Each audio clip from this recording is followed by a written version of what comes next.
Welcome to The Sarah Scoop Show. It's time to get the scoop with Sarah. Hi, my name's JB Smith, and I am a cinematographer.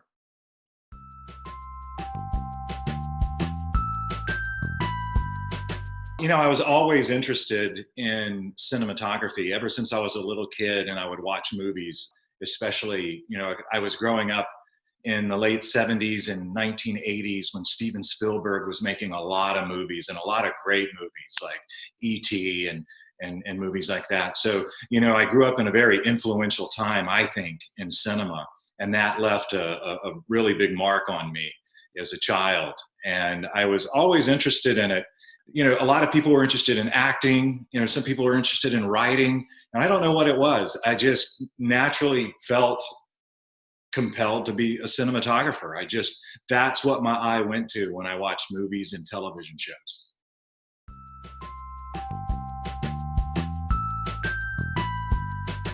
At my age, there wasn't really a home video camera even when I was a little kid. So we had like the old Super 8 film cameras, which are really cool. They still look awesome. And a lot of people still shoot them today, but that's all I had to mess with. I shot enough with that. My parents went out and got a VHS camera, and it was like back in the early 80s, and it was almost like a backpack. You wore this thing and it had an umbilical cord, came up to the camera, and when you zoomed, it would make all these like weird noises. So it had this feature inside the camera where you could do in-camera edits. So you wouldn't need an edit suite. So I was like, wow, I can make movies and you can put music over it. So with that camera, I was probably about 12, 13 years old. Once my parents brought that camera into the house, I was kind of off to the races. I shot all the time.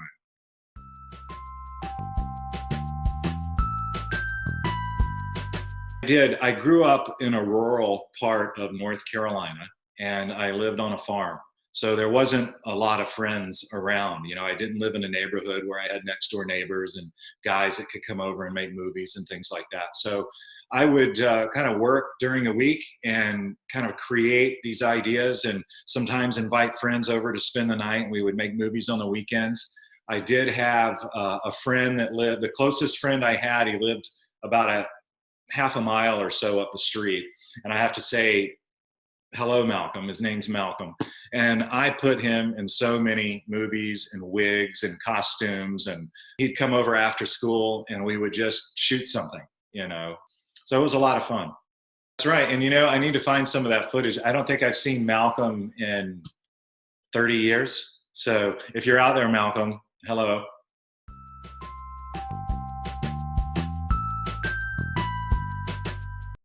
I went through different phases of becoming a cinematographer, doing different aspects of the industry. For example, I didn't just start out doing television shows or movies. After school, I actually made local television commercials at a television station, like local car dealers and local furniture stores and things like that. And then I went and I shot a saltwater fishing show. And after that, started making a lot of corporate videos in North Carolina. When I went to work for NFL Films, great place to work and develop and learn, because we shot motion picture film there. And if anybody's familiar with NFL Films or their work, it's like this beautiful NFL football footage, slow motion. It's the close-up of the ball flying through the air and guys crashing on the line. So, I was able to shoot a lot and learn so much there. So then there were some television shows that incorporated football, like Friday Night Lights. And there was a movie that incorporated football called The Replacements with Keanu Reeves. So I got a call from those people, and through NFL Films, I was able to go and shoot the football sequences for that television show, Friday Night Lights. And that introduced me to some producers and some people in the industry that I, got to know very well, and they pulled me on further projects. So my transition kind of coming out of documentary filmmaking and sports cinematography was the television show on NBC called Friday Night Lights. And that really introduced me to the people that I needed to know that were going to take me and start developing me for my television career.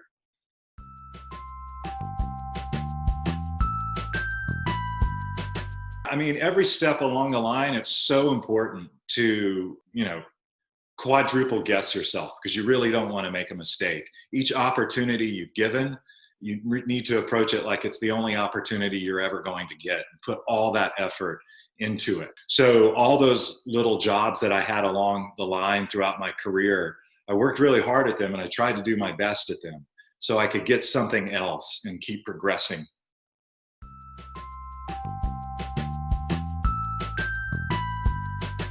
I have to say that I work more in television Right. than I do feature film. When I worked in feature film, I was more of a camera operator. I wasn't the title that I have as cinematographer or director of photography.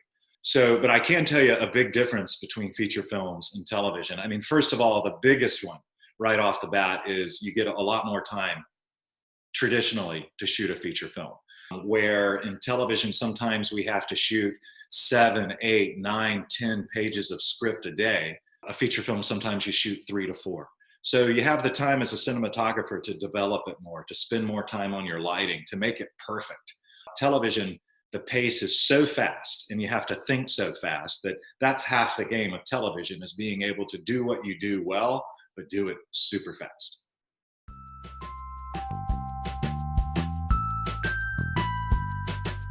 Yeah, on the show The Outer Banks, it was very important to the show creators that we shot it in sunrise or sunset. We wanted every frame of that show to look beautiful and to make it look like it was shot at sunset. And I think we achieved that pretty well. It does have a nice warm tone to it. And we were able to get outside at the right time to shoot our scenes. So the key to that is scheduling. And it's a very difficult puzzle to put together. One of the show creators, Jonas Pate, directed a lot of the episodes. An assistant director named Michael Jefferson. It was those two that I worked with to be able to schedule, to be able to make sure that we shot those important scenes in the most important light of the day. For example, if it was the middle of the day, we try to go inside and shoot something in Sarah's bedroom or something. And sometimes we would even cover up the windows to make it look like nighttime. And then we would wait for the sun to get low and for the sun to get perfect. And then we would go outside and shoot that scene. So we really tried every day to find one of the scenes that was important to shoot in that beautiful light. So if you do that every day of the week, you walk away with 5 scenes. So if we shoot an 8 or 9 day episode, we're going to have 8 or 9 scenes of a scene shot in beautiful low setting sunlight, and it makes it feel like the whole show was shot that way.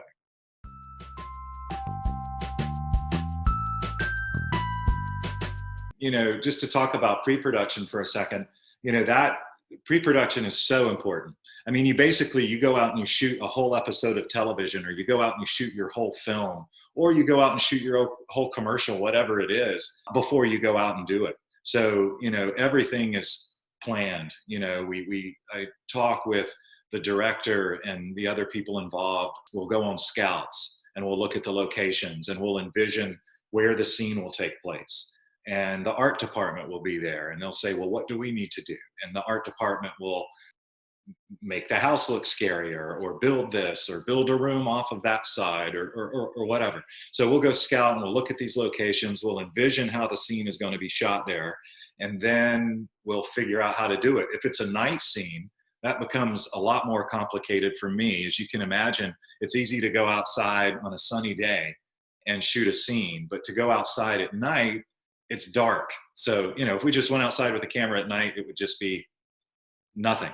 So we have to use these big condor cranes, sometimes 120 feet tall, sometimes 75 feet tall, and put lights on them and create like a fake moon so we can go out and shoot. And on the Outer Banks in particular, we had to do a lot of that, because if you saw the show, a lot of it took place at night under ambient moonlight. So that was all with lights and cranes. And if we weren't there on a scout to meticulously lay out where we want to shoot our scene, I wouldn't know where to put the crane. And I say but I mean, there's a whole crew of, 20 some people that just go out and run power, place the cranes, bring out the lights.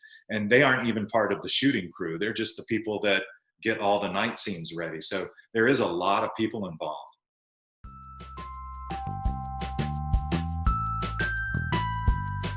Both. We shot in Charleston, South Carolina, and areas just in and around Charleston, South Carolina. And if you've ever been there, it's a beautiful place. The beaches are beautiful. The marshes that you saw on the show, it's incredibly cinematic just in itself.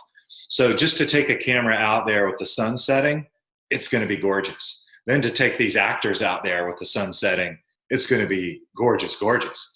It's going to make beautiful images. But as you know, even if it's with your phone, electronics and especially salt water, they don't mix too well. And to take a whole crew of people with camera guys, audio guys, grips, electrics, hair, makeup, wardrobe, all those people, and move them out on the water.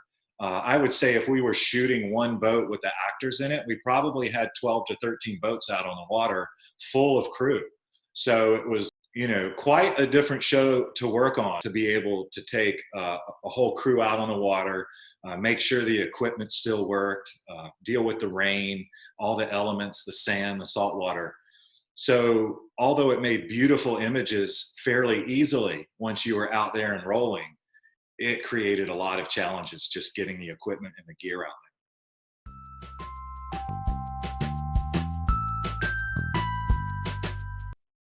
When you look at a shot and, it's out in the middle of the marsh and there's just one boat with John B. and JJ hanging out or whatever, where do we put the other 10 to 12 boats? So that's part of the puzzle that your mind is constantly having to work through during a shooting day. So the sun is dropping, the light is beautiful. We need to move those 5 boats over there. Sometimes there can be some stressful situations, but it sure did make some really pretty images.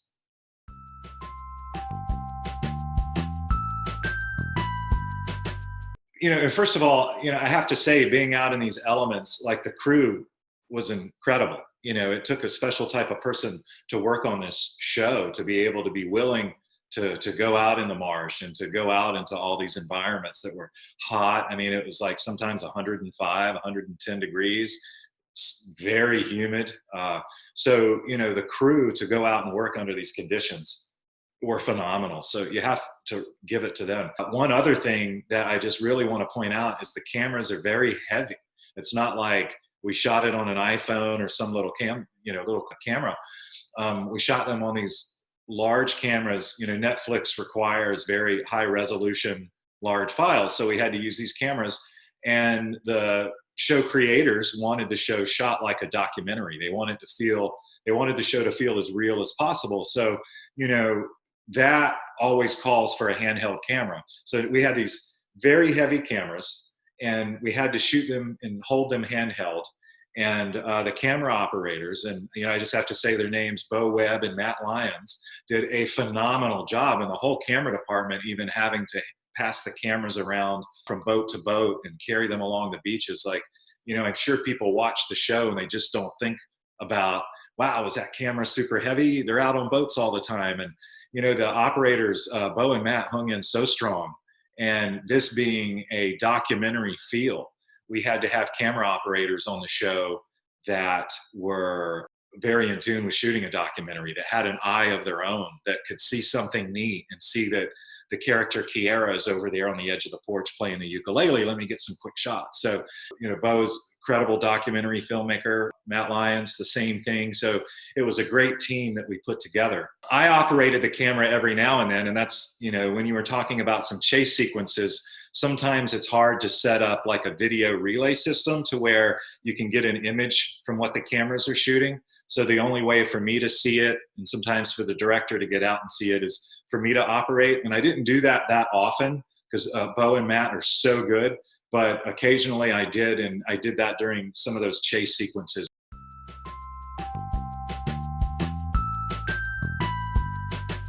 I think in the first pilot episode at the end, John B., they're trying to escape in the boat, and the guys are shooting at them, and Kiera throws the net. And an interesting story about that is Kiera actually did throw the net. The actress Madison Bailey threw the net, and Ratter and Cruz, the names of the bad guys, they were in the boat. They ran over the net, and it actually choked the motor out, and the boat stalled.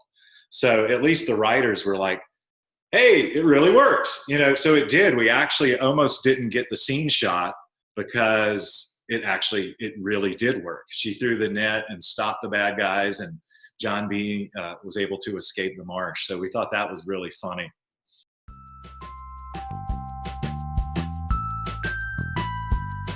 So the show had very good writing. It was very exciting, you know. It's really, you know, the show creators, there were two twin brothers from North Carolina, Josh and Jonas Pate. And then the third creator and producer is Shannon Burke, and he's a novelist. So, you know, very strong writers on this project, and guys that watched awesome movies, you know, because there was a combination of a lot of influence in this show. And I think it was a long time, it's been a long time since we've seen these things. You know, sometimes it felt like a 1980s movie, you know, like Goonies or something like that, you know, and it's been a long time since audiences have, I think, had, especially like young adults and everything, had something like that to watch that was so adventurous that you could really just turn your mind off and watch these kids run around and escape being murdered and look for gold. And I thought that the show creators did such a wonderful job, which, you know, I always say that the hardest job is, you know, I can go out and shoot anything pretty much, but to create something from scratch, that's very difficult. You know, like if someone says, make up a TV show, you know, I mean, it's very hard to do that, like really, really hard. But it's a lot easier to go out and shoot it, or even say the lines and act in it or whatever. So these guys, to create the Outer Banks from scratch, you know, it says a lot. It's a lot of thought and a lot of hard work.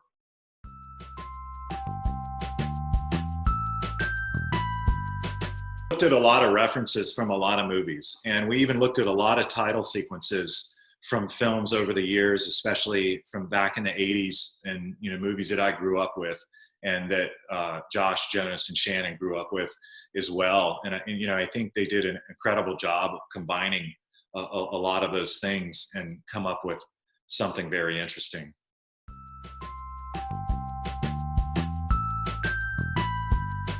You know, I mean, I think there are two different things that you're talking about. I mean, first of all, as an audience member, and missing them is one thing, and then as them as personal people and missing them is another. They're wonderful people, all of them, and we had such a good time making the show, and I'm sure you can see that in the show. They were all great friends, you know, and I'm sure you can see that even when, say, Rudy, who plays JJ, even when he wasn't shooting, he was still there hanging out with Chase, and they were roommates there in Charleston. So I think that, you know, a lot of people said to me, like, it seems like, you know, it seems real. And I was like, well, it was real. I mean, these guys really did like each other and hang with each other, and they hung out on the weekends. And like I said, they hung out when they weren't even shooting, they were on set, and they still hang out to this day.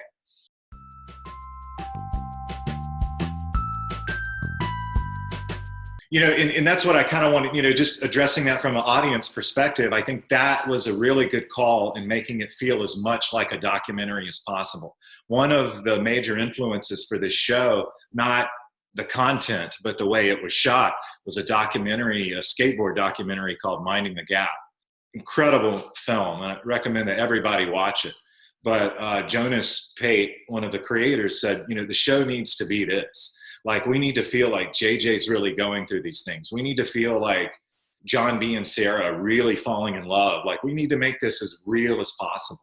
So when we, you know, I watched that documentary over and over again, and it's a very touching documentary. And every day on set, we kind of always reminded ourselves that, you know, we are shooting a documentary, and we need to keep it like a documentary and keep it real. And we're always just reminding ourselves to keep it real, whether it was the lighting or the costumes or them not wearing makeup sometimes. You know, it's like we just tried to keep it as real as possible. And I think, you know, when you made the point from an audience perspective that you miss these friends, you know, I think that has a combination of the way that, first of all, they're great actors and they did a wonderful job together and hanging, and they were friends in real life. So that made everything on set work, and it made everything in front of the camera work. And then, you know, I think that we captured the environment very well. Like, we took these, you know, kids in this story, and not only did you know the kids, it's like, as an audience member, you know the place that it took place in. We had this guy named Andrew who flies a drone. And if you notice all the drone shots in the show, I mean, they're incredible, absolutely incredible. And he's such a wonderful drone pilot and has such a good eye into how he shot all those drone shots. But I think that it showed you the environment, it put you in the environment, and then you had these great actors, and then we shot it like a documentary. And, you know, for you to say that you miss these characters, I think that's a testament to all of that. That, you know, these show creators, everybody involved in the show succeeded in making it feel like a documentary and making you miss those guys.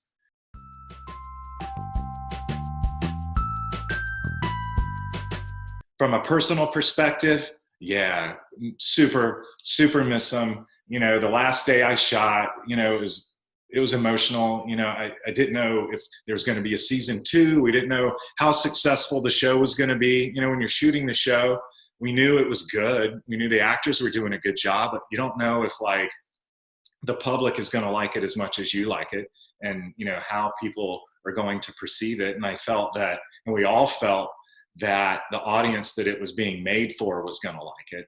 We didn't exactly anticipate that everybody was going to like it, you know, all ages, every demographic, every country, you know, everyone just loved the show so much.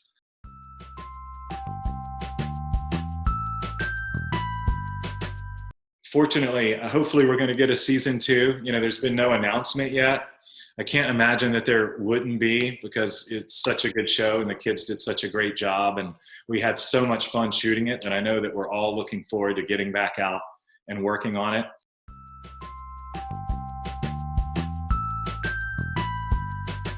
But you know, as far as the cast goes, we do keep in touch. You know, there is a group text that there's texts every day, and, you know, whether you text back on it or not, you're still seeing what everybody's talking about. So, you know, almost on a daily basis, we know everybody's safe and doing okay. And we're all looking forward to getting back together again.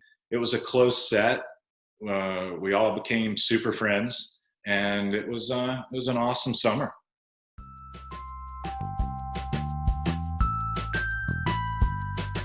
It was very important to the producers of the show to be real on all aspects. So the houses that represent the Kooks side of Figure 8, you know, it was very important that they were those houses. You know, the houses that were on the Pogues side of the island in the cut, it was very, very important that you were able to see one of those houses and be able to, once again, you know, place these characters in that environment, because that's where JJ's from. You know, that's where John B is from. That's where Pope is from. You know, the show is based on a fictitious island, but at the same time, I think that everyone can relate to that. I mean, no matter what town you're from, you have these certain areas that are like this and certain areas that are like that. And you go to school and you're around kids that are from those areas and kids are from those areas. And, you know, I just felt like everyone can relate to that.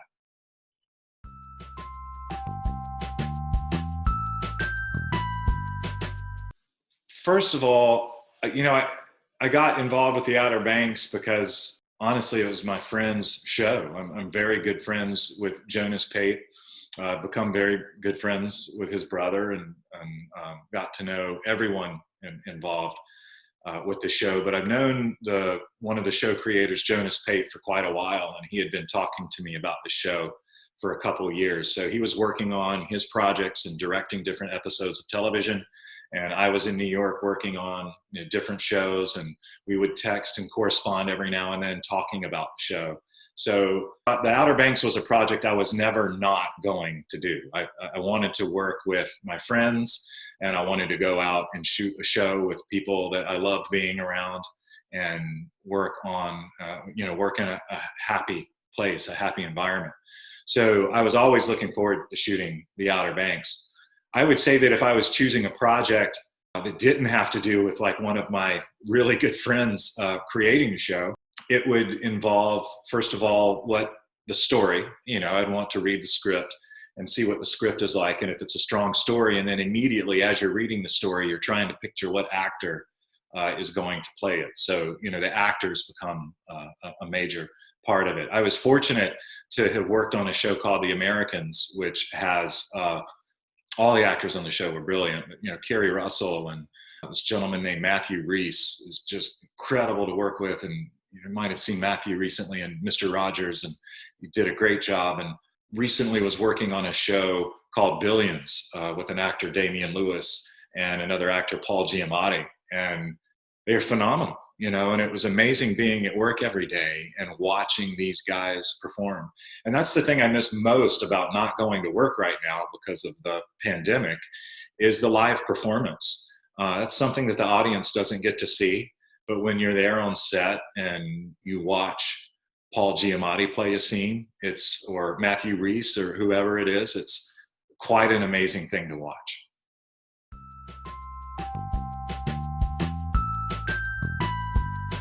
One thing we were talking about earlier is the pre-production and the prepping and how important the prepping is. So typically in television, each episode alternates a director.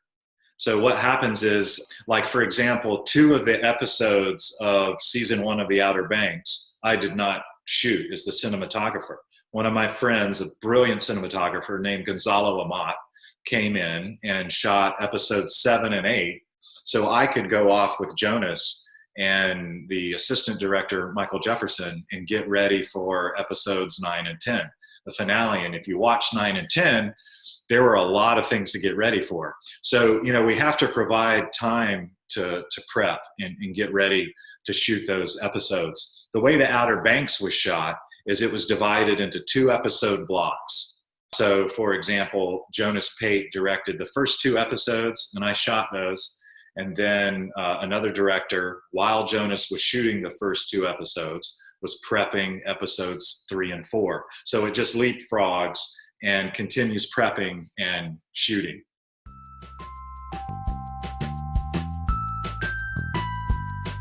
Outer Banks, I had a lot of scenes that I felt were special just because of the, you know, as a cinematographer, it's the light and the actors playing a scene in the light. So, you know, that's, and the composition and, you know, does it work? And, you know, there were scenes that while we were shooting, you know, the wide master shot, or sometimes even shooting the close-ups, where I knew we had something special, and it was something that I was always going to treasure that I shot. And, you know, there were several situations on the show.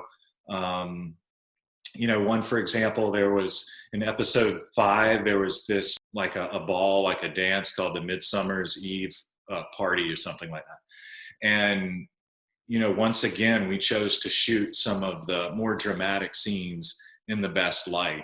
So we fortunately had great weather, and the sun was in the right spot, and there were no clouds. And there was a scene with Austin North, who played Topper, and a scene with Madeline Klein, who played Sarah, and he pulls her to the side. And it's the most beautiful light I've ever shot, you know, and of course, I want to put that on my demo reel and website. It was just gorgeous. Another scene on the show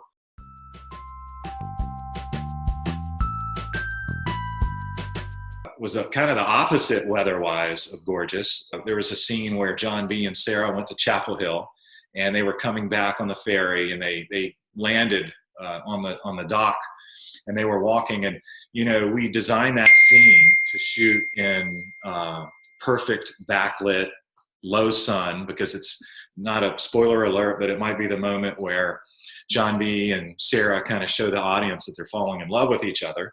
So for that, of course, I wanted it to be in the most beautiful light. Even when I read the script, I was like, this has to be the most beautiful light of the whole show, you know, when they kiss and whatnot. So we get out there that morning, and the forecast is terrible. And I'm like, well, you know, what are we going to do? We're going to shoot this on a later date. But then we had this whole dock, and if you saw the scene, all these dock workers and forklifts and ferry boats. So, you know, with all that pulled together, it'd be better if we went ahead and shot it that day. And we can shoot in rain, but we can't shoot in lightning. And just by chance, and it's very, very rare, the lightning was far enough away, but the rain was dumping down that we could still shoot the scene. And when we decided to shoot the scene, well, we asked, you know, Chase Stokes and Maddie Klein, we asked them, would you be willing to play this scene in the rain? And they were like, absolutely. And, if you know those two, it's like they'd want to play it in the rain. We did. And the second we started shooting it, I knew it was going to be special, because now you have this great emotional moment. You have a guy declaring his love for this girl in the rain. I know it was like compared to the Notebook, a scene, but we never intended to shoot it in the rain. It just happened and it worked, and I'm glad it worked. And the actors did such a phenomenal job. And once again, talking about the camera operators and the audio guys and the whole camera department as a whole, to be able to make that happen is tremendous. Because once it starts raining and once we start shooting the scene, we have to get the wide shot, we have to get the close-up of Chase, we have to turn around and get the close-up of Maddie, we have to move things around to be able to do that. So there's a lot of work and a lot of time involved. And it's like, okay, well, if we're going to commit to shooting this in the rain, do we have time with the rain to shoot it all in the rain? So that's where that becomes a little stressful. And we got it all in, and some lightning came in later, but we finished before the lightning. We were all had to kind of take cover, and we were in there, and we all knew we had shot something special with that scene. And to me, it's one of the biggest scenes of the 10 episodes.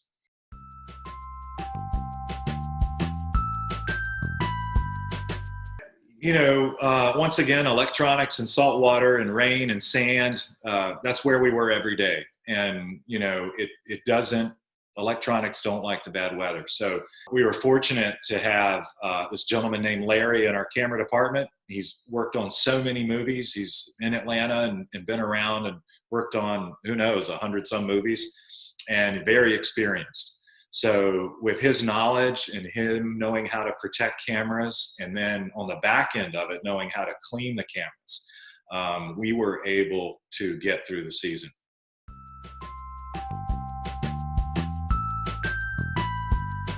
You never want to have to fix something in post because it costs money. If there's, say, a cable laying across the grass in the background, it's a lot cheaper to go pick up the cable with your hands than it is to go and paint it out every little frame, especially, if an actor is crossing in front of it. It's very difficult to paint that out. So you want as less post work as possible when you go out to shoot a scene that's not supposed to have any effects in it. Outer Banks, there were a lot of shots where there were a lot of visual effects, a lot of the garbage in the water, that was all, visual effects that were placed there later. I say that, but there was some actual trash close up, but then in the distance, that was all visual effects. So when you're doing a shot that has visual effects on it anyway, sometimes we'll say, hey, we're doing post on it, let that go, because sometimes you have to move so fast, or the storm's about to come, or this is about to happen. So it's like someone will scream out, we'll fix it in post, and we don't know how much it costs, but we'll just do it. So you want to go out and try to achieve everything as clean as possible, not have to clean anything up in post, just so you can keep the production running on the amount of money that it has to run on.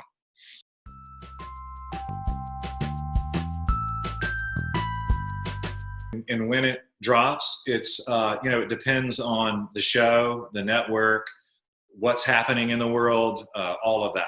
As far as the Outer Banks goes, we stopped shooting the end of October, and then it premiered April 15th.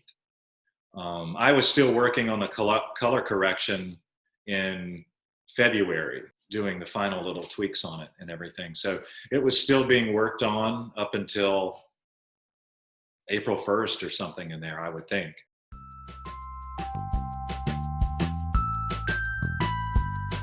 Well, sometimes when you're outside and it's almost raining one minute and then it's sunny the next, there's only so much you can do about that. So a lot of times we'll hold for clouds, meaning even the cameras are rolling, but we'll say, hold, we'll wait for the cloud to go through, the sun will come out, and we'll roll. So we'll try to get a scene in the most consistent lighting as possible.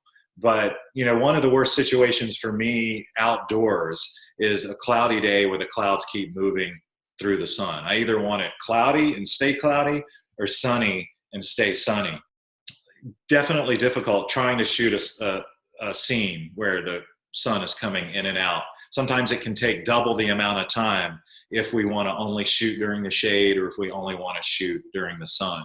Sometimes a scene will be so quick that you won't notice, and maybe I'll be able to fix it a little bit in post, in color correction.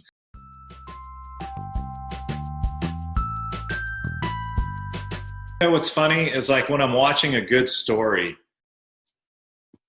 I don't pay attention to the cinematography or the way the audio sounds, the lighting or the acting. If I notice the cinematography or some aspect of the production, then the movie or the television show probably isn't that good. That means I'm not entertained, and I'm not watching it as an audience member. I'm watching it from a technical standpoint. Sometimes I'll watch something as an audience member and I'll think it looks great and I'll go back and watch it from a cinematographer perspective. But for the most part, that means I'm distracted if I notice that it's even good cinematography. I get the whole purpose of watching film or television is to really get lost in the story and to get lost in the characters and what they're doing. And so I like to enjoy a movie or TV just for that purpose as well.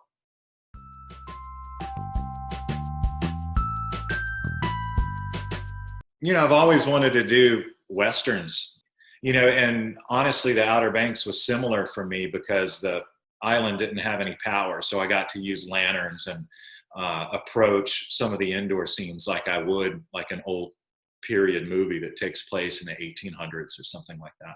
So, I think I'd like to work on like a period time movie, maybe like a Western. I think the location would be great to begin with. It would be out in New Mexico or someplace like that, out in the middle of nowhere. I've always been attracted to doing something like that. But the bottom line is, like, if it's a great story and really great actors, I want to be involved in it. Thank you for watching The Sarah Scoop Show. Head to sarahscoop.com for more.